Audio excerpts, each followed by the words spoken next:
മലപ്പുറം കരുളായി പള്ളിക്കുന്നിൽ ഉറങ്ങിക്കിടന്ന യുവതിയുടെ കഴുത്തിൽ നിന്നും സ്വർണ്ണമാല മോഷ്ടിച്ചു. പള്ളിക്കുന്നിലെ പാറക്കൽ അഷ്റഫിന്റെ വീട്ടിലാണ് മോഷണം നടന്നത്. ഇവരുടെ മകൾ ഡോക്ടർ ഷംനയുടെ 3.5 ഗ്രാമോളം തൂക്കം വരുന്ന മാലയാണ് മോഷ്ടാവ് പൊട്ടിച്ചെടുത്തത്. അടുത്ത വീട്ടിൽ നിന്നും കൊണ്ടുവന്ന ഏണി ഉപയോഗിച്ചാണ് മോഷ്ടാവ് അകത്ത് കയറിയത്. സംഭവത്തിൽ പോലീസ് അന്വേഷണം ആരംഭിച്ചിട്ടുണ്ട്.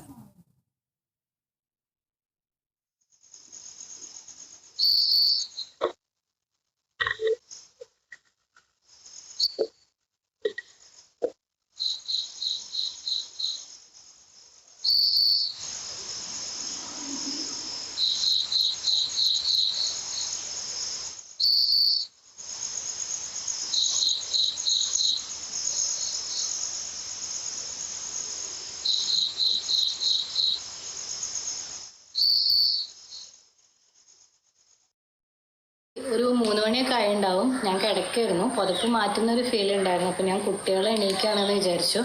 പക്ഷെ പെട്ടെന്ന് ബാത്റൂമിൻ്റെ ലൈറ്റ് ഇട്ടുകൊണ്ട് എനിക്ക് ആ ഒരു മനസ്സിലായി, എൻ്റെ കഴുത്തിൽ നിന്ന് മാല പൊട്ടിച്ചിട്ട് ഒരാൾ ഓടുന്നുണ്ടു. പെട്ടെന്ന് ആ ഒരു അഡ്രിനാലിൻ റിഫ്ലക്സിൽ എനിക്ക് സൗണ്ടൊന്നും പുറത്ത് വന്നില്ല.